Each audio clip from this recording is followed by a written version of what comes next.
I was thirsty. Oh my gosh. Guys, y'all don't see what we go through behind these episodes. Mosquito. They are really taking over tonight. But anyway, I'm Alicia Davis.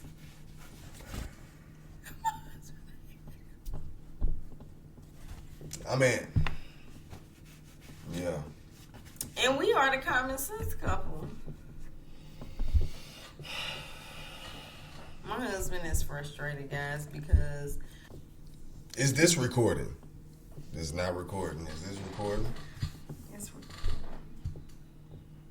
recording. We were into this episode probably about 15, 20 minutes in, and I didn't press record. So I really don't This is why marriage is hard.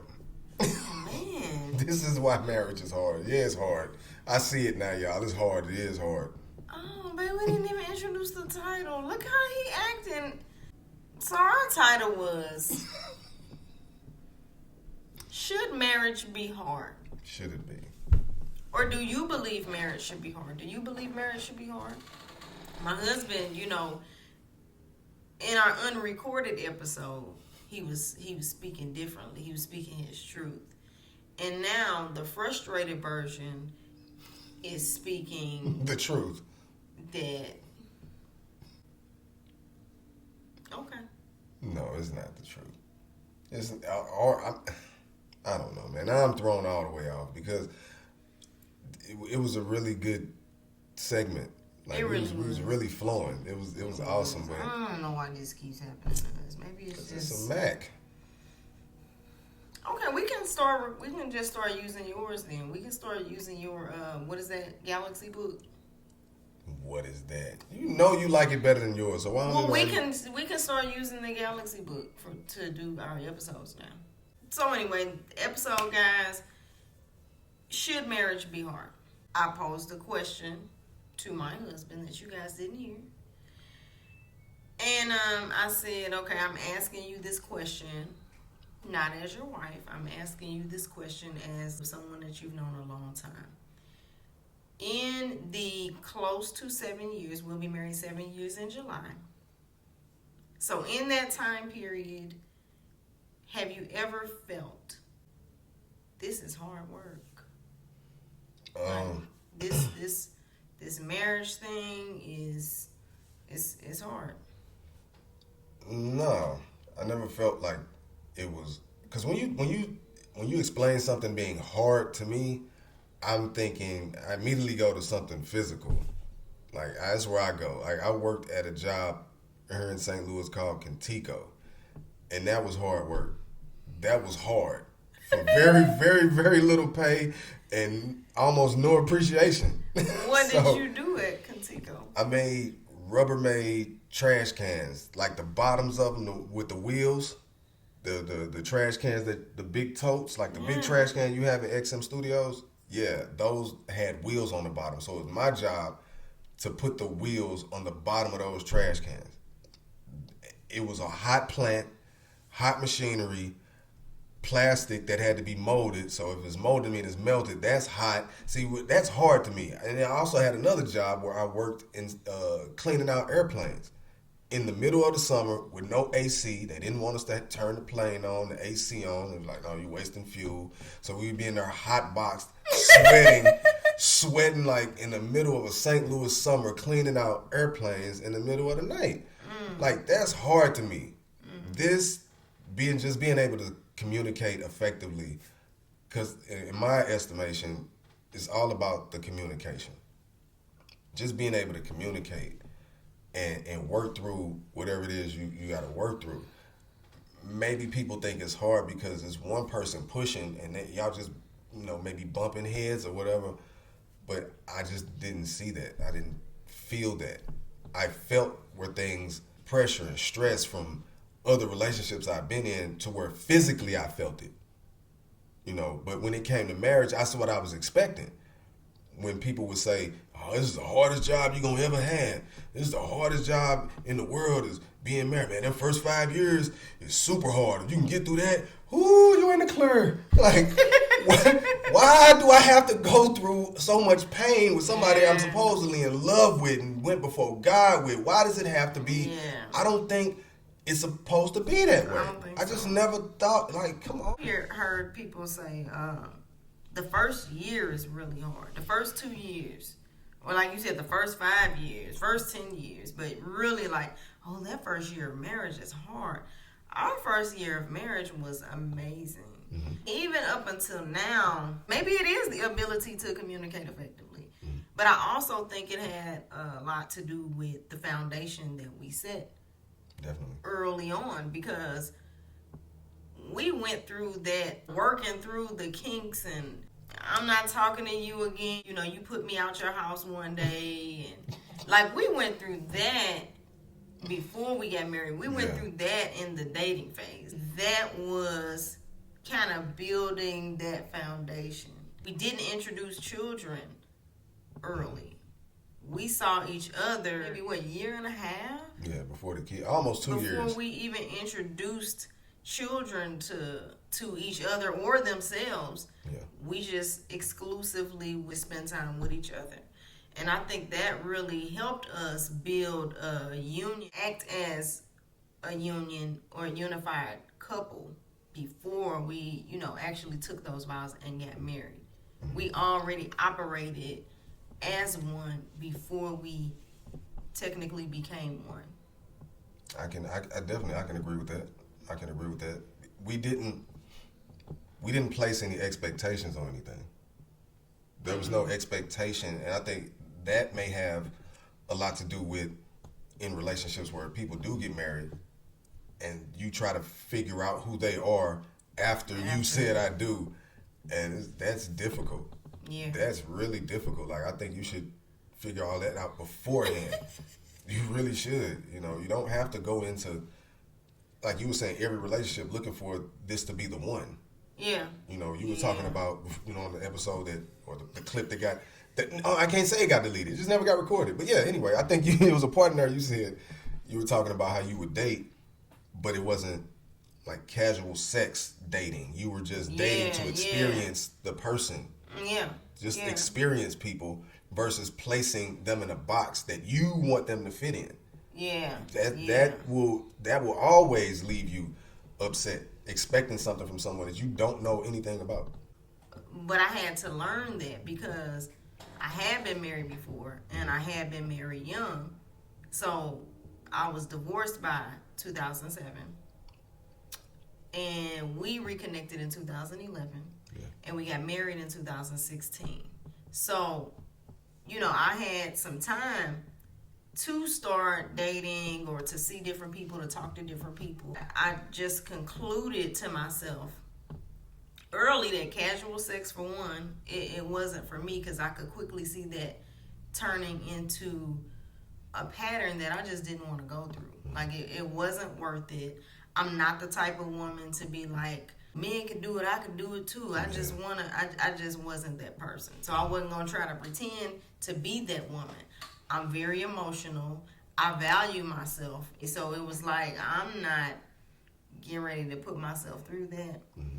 But I just enjoy meeting people and getting to know people. It was that was the fun part. Yeah. And I remembered you from high school, and I remembered you being a cool dude.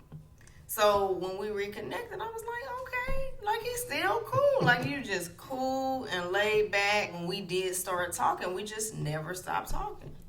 Yeah. We never stopped talking. And we always had something to talk about. We always had conversation. We always had something of substance to talk about. So there never was like, what's this gonna be, or what are we doing here? We just allow it to become what it became. Yeah. And now we're married. Yeah. And people don't go through that. A lot of people that you talk to or hear from in their relationships, like, you don't hear that. You always hear, oh man, by this time, you've been going together, you've been dating for 2 or 3 years. Look, man, just slow down. That doesn't happen. Even if you are dating someone 2 to 3 years, that doesn't mean y'all have to do anything. But outside factors would make y'all feel like you gotta get married. Oh, you ain't popped the question yet? Oh, you should know by now. What if he doesn't know? I didn't know that we were going to even be a unit the way we are. We just allowed it to be. We just allowed it to be. And that's, I think, was just amazing. And then the fact that, like you say, I was cool. You were different than the people at the school at the time. Like, you were a loner. I felt like I was a loner to some degree. Like, you weren't in that crowd. Like, that was just awesome to me. So even in high school, even though we didn't date in high school or anything like that, it was a respect level. Like, we respected each other. And it was awesome. You know what I'm saying? That was an awesome friendship. It was a friendship before anything. And that's the key too, though. Definitely, yeah. The level of respect that we have for one another, I believe, contributes to the success in our marriage. I don't feel like we, have to be married 35, 40 years to say we have a successful marriage. I feel like we have a successful marriage already. All we've experienced has been growth. Yeah. We are happy together. We love each other. We love spending time with each other. So in my opinion, that's a successful marriage. But there's a level of respect that I have for you, that there are just certain things that I will not do, I will not say, I will not allow. It's just not gonna happen. And I feel like you carry that same level of respect for me. So I think that is also a contributing factor. Yeah, I just hearing that this is going to be the most difficult, the most hardest thing of all time. Like, man, you know how draining that is to keep hearing that? Like, that would kind of deter somebody from even wanting to get married. Yeah. And like, we went live for a second before we did this, and somebody commented, and they talked about how the idea of marriage in society has been tainted by everything that's going on. Mm-hmm. And I can agree with that. Because you don't really see that you don't see it in social media for real. You don't see it on TV for real at all. So all you have is a bunch of just dysfunction within what people call marriage. And so if that's all you have to look forward to, then of course it's going to taint what you have. Like, I actually sought out opinions of folks that was my age, that was married years before we decided to get married. It was early in the courtship where I asked a couple of my friends. One was going through some issues in his marriage, so I was there every day to see that type of issue go on.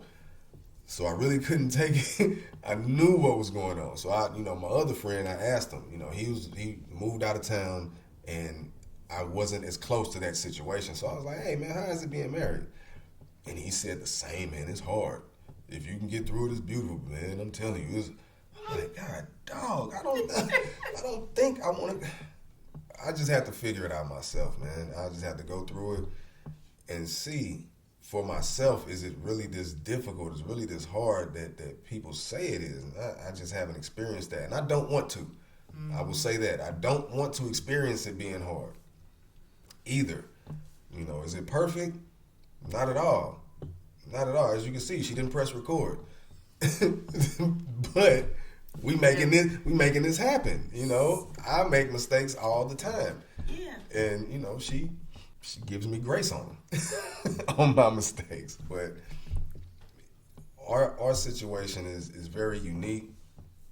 We laugh a lot, and we don't allow outside forces to come in and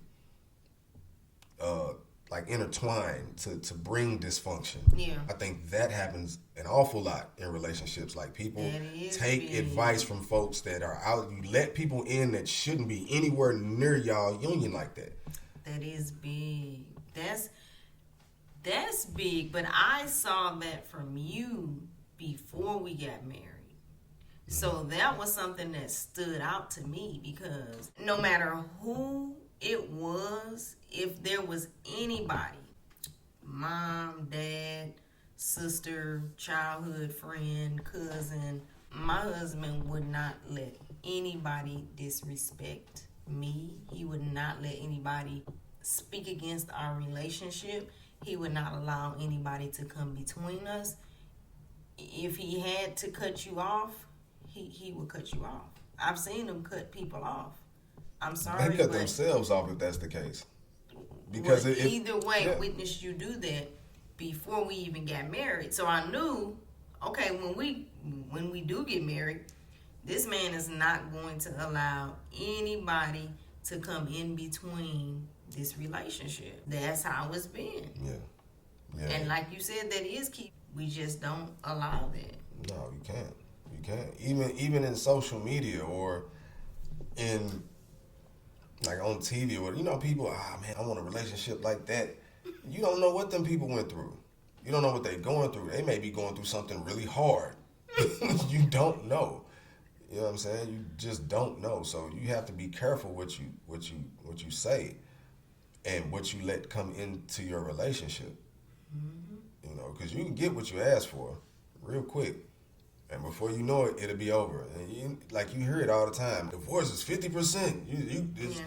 It's a chance it's not going. Okay.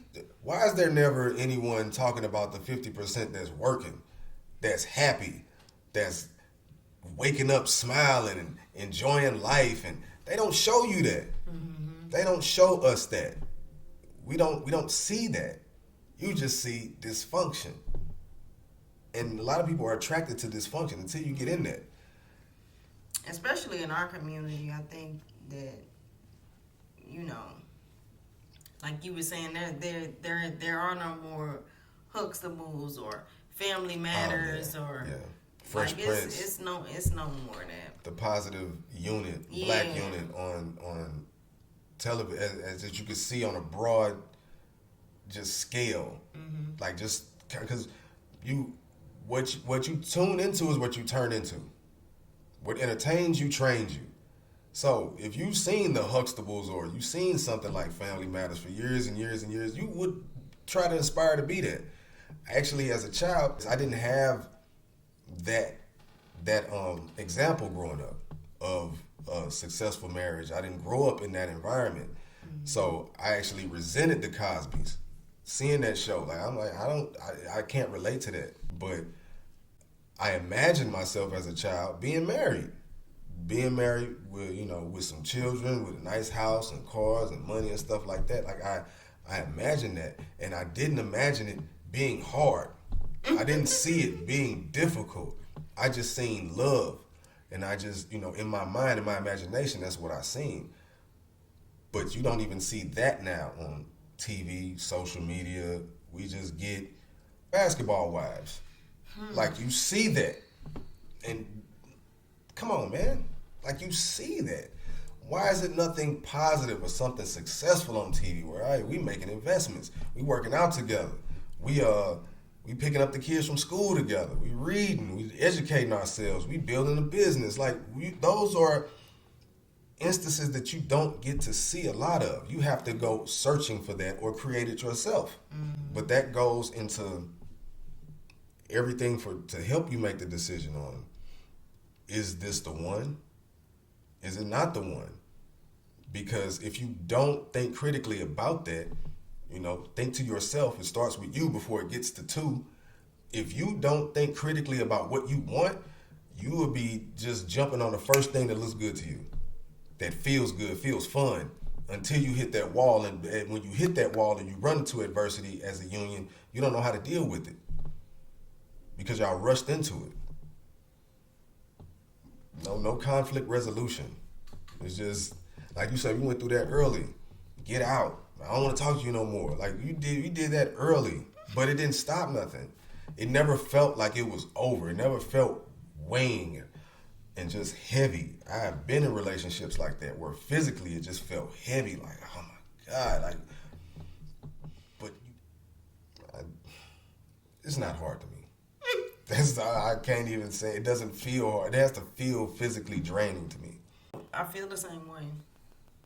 So I think this topic and this conversation has helped us pull out some reasons or some factors or some facts when it comes to our relationship of why we feel that way. But I would be very interested in expounding on this topic as a panel discussion with some other couples. I think that would be That would be fire. I think that would be very interesting. It was something that you brought up earlier, not having expectations early on and allowing the relationship to become what it is. Some women will feel like they could be potentially wasting their time, especially if they want to get married. The time that we took to establish our foundation, to get to know each other, and then to finally get married, to some people that's too long. We reconnected 2011.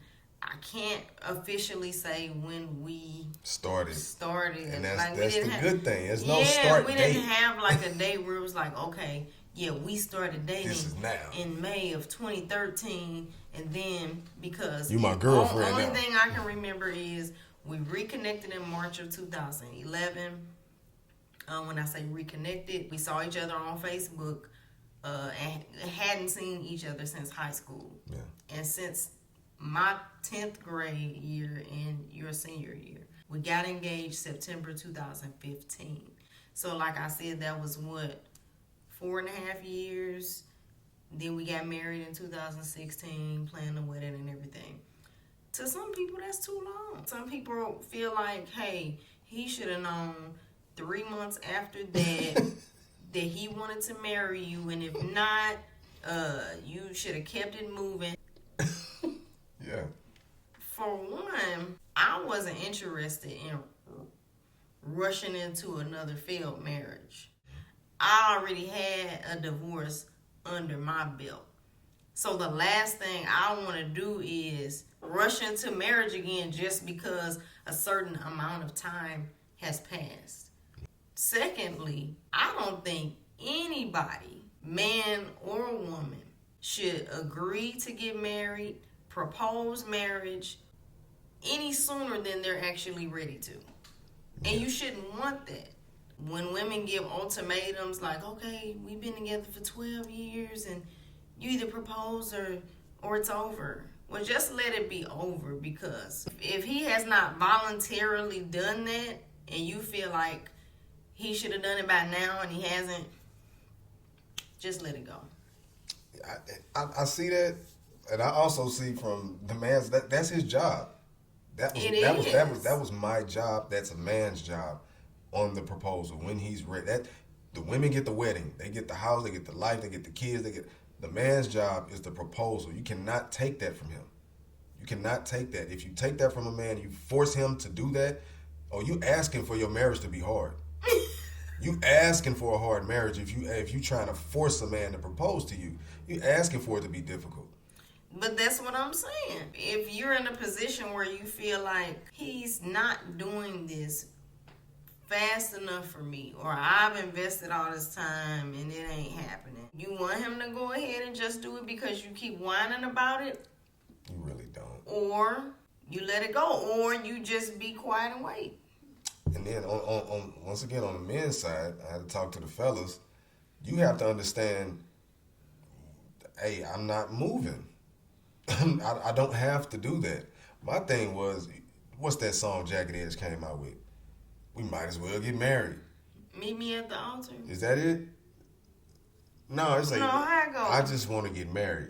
Is that it? Which one is That's it? Meet Me at the Altar. It was like, we might as well get married. Like, we might as well. I just, like, no. Did they say we might as well? My thing. Meet me at the altar. We ain't getting no younger, so we might as well. Okay, we might as well do it because the time passed. We might as well. No, don't do that.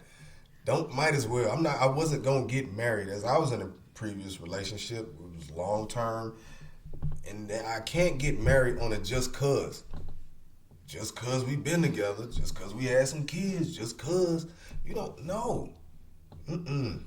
Don't do that. Because even in them situations, chances are you really haven't gotten to know each other. Even if you have been together. You know people that have been together for years and still don't know each other. You don't know the ins and outs of that man. You don't know his habits. You don't know her habits. You really don't know what she like. She's really not being honest with you. Like, those, you have to go below the surface of y'all relationship before you just be like, oh, we just been together just cause, sitting here watching basketball wives and just chilling all day. Like, we might as well go down to the courthouse and get married, man. I mean, we been here. And then I didn't think about that aspect. Yeah.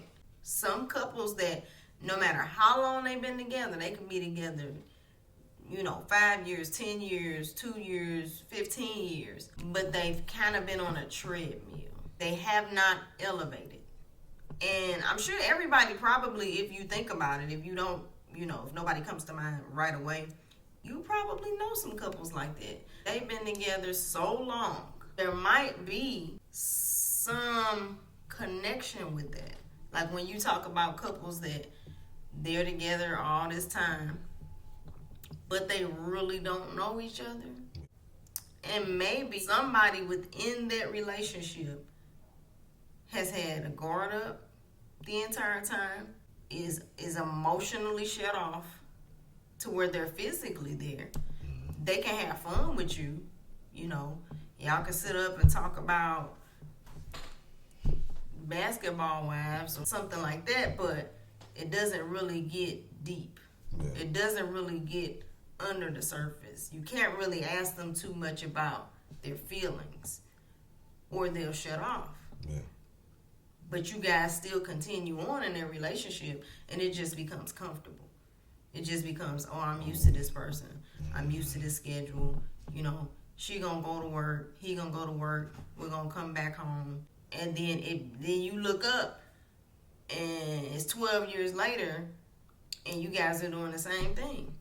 Maybe you changed houses or maybe even had a few kids. But there's been no growth in the relationship. There's been no elevation in the relationship. There's been no closeness. You know what I mean? Year after year, we experience a different level of each other. There are pivotal moments throughout our relationship that we feel are turning points to a new level. We can identify those and we feel it. Yeah. Just energy wise, we feel it intimately. We feel it in the bedroom. Mm-hmm. Mm-hmm. And that's something that is to be valued. I don't believe that every couple has that or goes through that. No, I don't think so either. But like you said, the whole guard, having a guard up, that will definitely make things difficult. Because this is somebody, especially we talking about marriage, that's what we're talking about. Your partner is somebody you're supposed to be able to be 100% vulnerable with.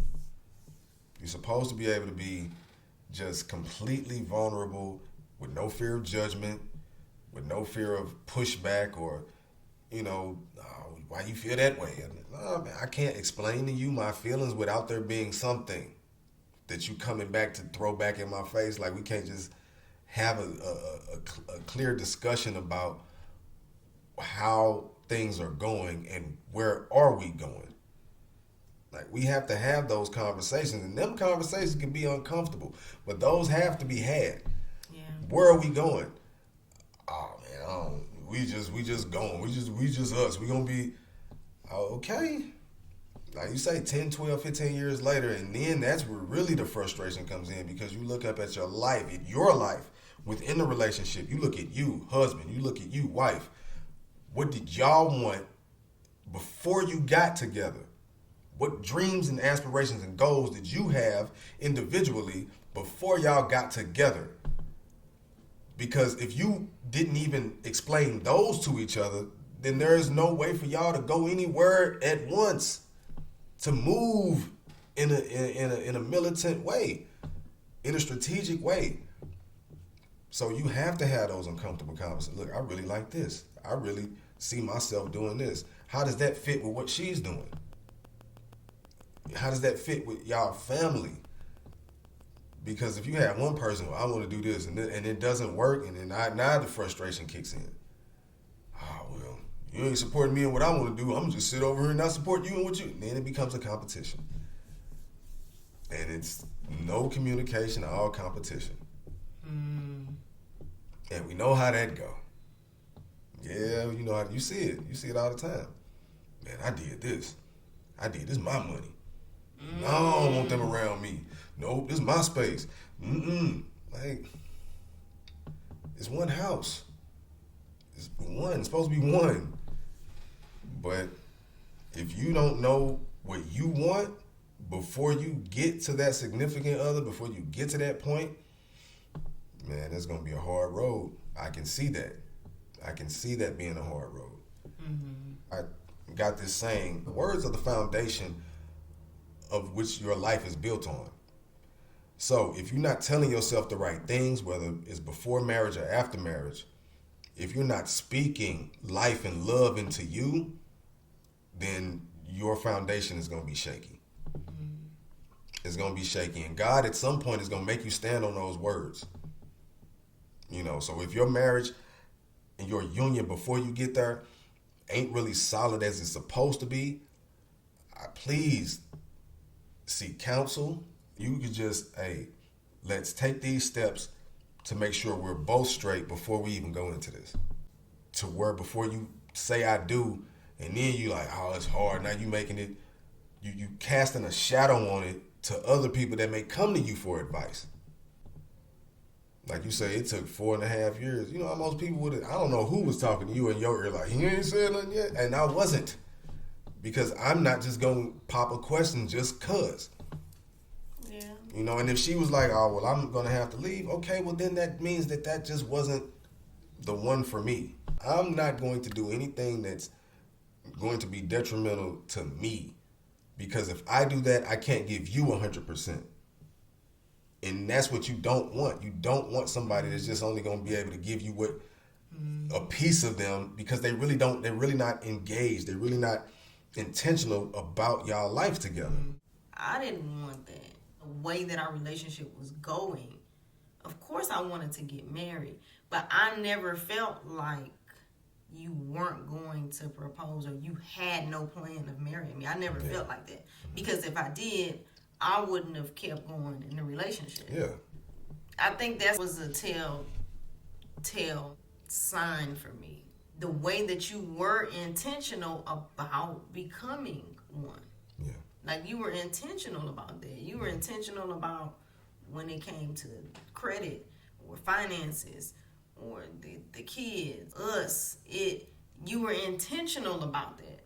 So I knew that you weren't just, wasting time, just kind of stringing me along. It was still growth. Yeah. We had been progressing. So I knew that it was leading to marriage. Yeah. Like you said, the proposal was your job. That was something that you wanted to do. You wanted to plan. And you did that. So I knew it was coming. Yeah. I knew you weren't going to let me go. No, I couldn't do that. Nah, dog, that wasn't happening. I mean, then you had met my daughter, and I wasn't about to do that. At that point, nobody seen my kid, unless it was on social media as a bachelor, as a single man. Like, that just wasn't happening. I just wasn't doing that. A lot of people do that. And in relationships, oh, these are my kids, All right, so let's say y'all go through that, you get married. It's hard. The first year is really hard. Second year really hard, and the marriage doesn't work. Now these kids involved, they done met each other. They may have grown feelings for your other siblings. If you have a blended family, they may have grown feelings for the other adult in the relationship. So now y'all split up because you really didn't take the time to set a foundation before bringing kids into it, whether they were kids that were already here or whether it's kids that y'all have together. There was no foundation set. So now they're scarred. And then they grow up with the idea of, man, this ain't gonna work. Honestly, I didn't have that positive example of a successful unit. I didn't have that growing up. I didn't see that. deep down, I knew I wanted to be married, have kids, and just be successful within the marriage with my wife. I didn't know who my wife was going to be, none of that, but I knew what I wanted, even though I didn't have that as an example. We bring children into a situation where they don't have that example, then most kids will follow that example that they have. And then, once again, you have a bunch of dysfunction of another generation raising some more dysfunction after them because they don't know how to communicate effectively as adults. You don't know about conflict resolution. You don't know about compromise. These are things you have to go through. It's training before you get to popping that question. Yeah. Wasn't a just cuz for me. You know, a lot of them just cuz. I've seen so many failed marriages growing up in my life. I knew I didn't want that. But I wasn't afraid to go through marriage. I wasn't afraid to go through it. I just wasn't going to go through it with who somebody else felt I should go through it with. Outside people. Oh man, when y'all gonna do it? When? Like, why are you asking? Like, and then, honest, let me tell y'all this too. Stay away from folks that keep asking y'all that. If y'all not married yet, hey, look, you keep them people at bay. Like, look, man, you need to make sure y'all have that bond between y'all. Don't let nobody come between y'all. Seriously. Because they will try it. They will try it.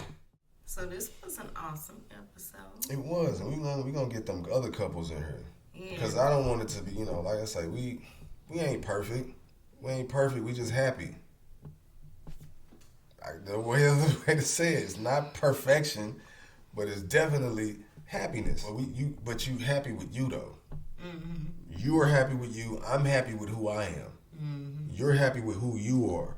You're happy with the person that you've become.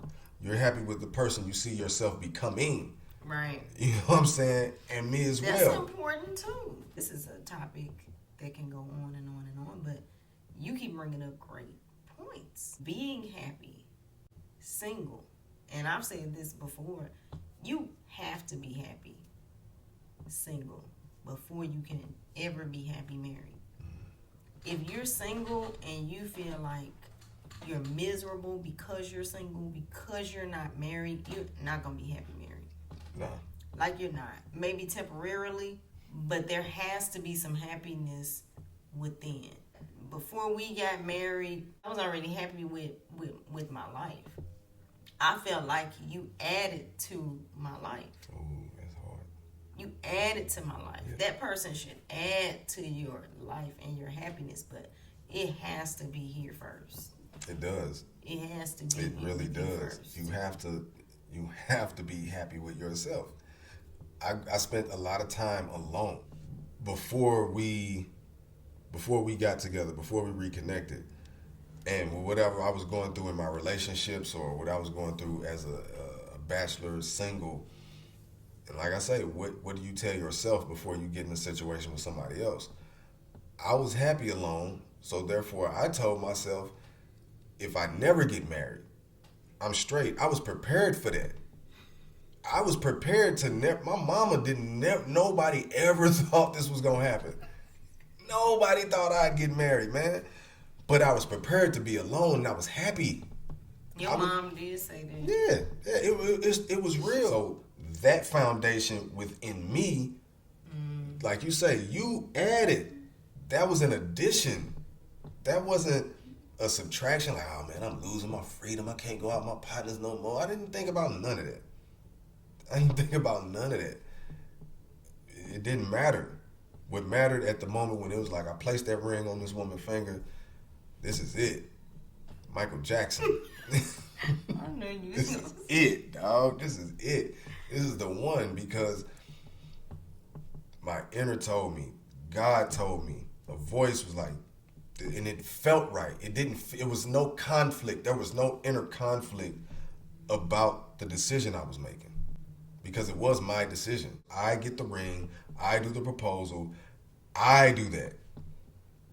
So I was super comfortable doing that. There was no conflict at all. I didn't call anybody, man, you think I should, I'm about to make this whole crazy decision. This is a life choice. I don't know, man. Should I do it? Should I not? No, man. I just went and got the ring because this is what it is. This is what I'm doing. It didn't feel anything other than beautiful. So, and we gonna find some couples. Yeah, there's no shortage of couples to find that's gonna be like, oh, it's hard. Yeah, we want to talk to y'all and want to know the whys. Yeah. Because we have the whys of why it isn't. And we still, it's no perfection on either side. But we gotta have both perspectives. Let's have both perspectives of, man, this is hard. Where them people at? Is your first year? Boy, first 5 years? Oh, matter of fact, we want to hear from you. You have some points that you're willing to, express on our podcast, on the episode, on the live. Reach out to us. Please do. Reach out to us. Okay, guys. Let's wrap this up. It's been another one, another beautiful one. And holla at y'all. Bye. Peace.